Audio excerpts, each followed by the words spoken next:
James obviously has a green thumb that he's able to pull the plants out of the ground and then plant them again with lots and lots of love. Isn't that just wonderful?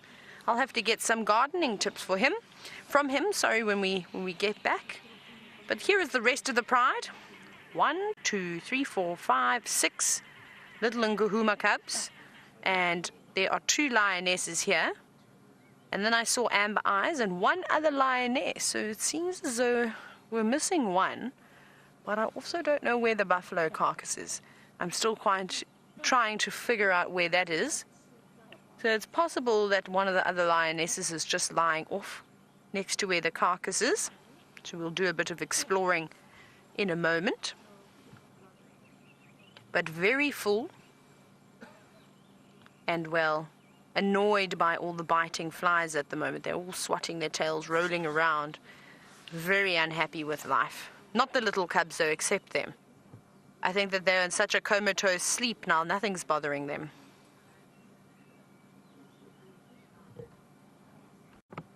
Now, earlier we were looking at Mr. Mfumo's face, and we were discussing about myiasis. And now, Shannon, you were actually asking if it is common for animals to be sort of infected by botflies. Now, something like myiasis, you get different types of myiasis.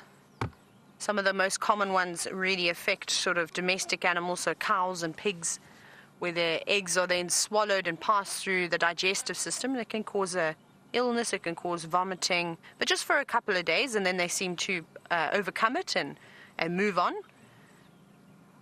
The most common types of botflies that sort of, I don't even know what the right word is, what's wrong with my English today anyways, are the types of botflies that lay their eggs on the legs or the skin of the animal. So they don't physically feed on their host, they just sort of use them as an incubator, I think is the best way to describe it.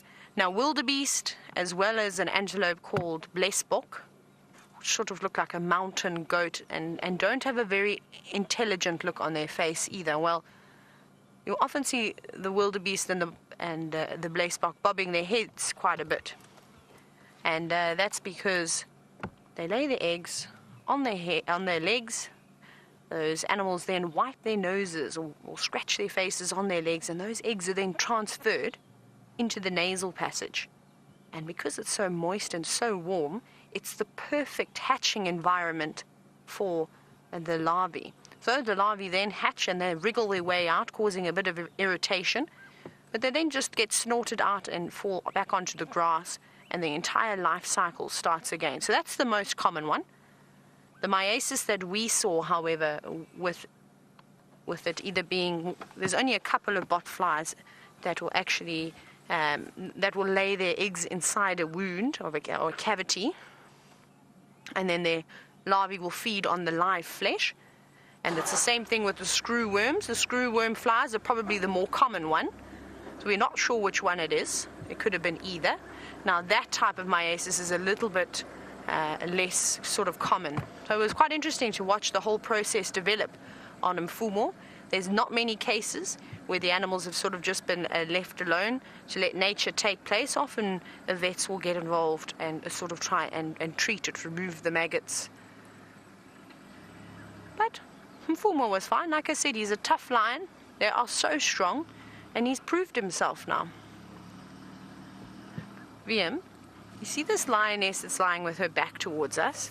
Can you see those little lines on her back? It looks like it's just extra fold, or looks like the skin is bunched up slightly. But that reminds me of the boring beetles, don't you see? When we normally see the big pushed over knobthorns or marula trees, those patterns that are normally carved out of the wood. I saw that and automatically I thought of boring beetles. It might even be veins. I'm not sure. Yeah, maybe it's even veins running through her body.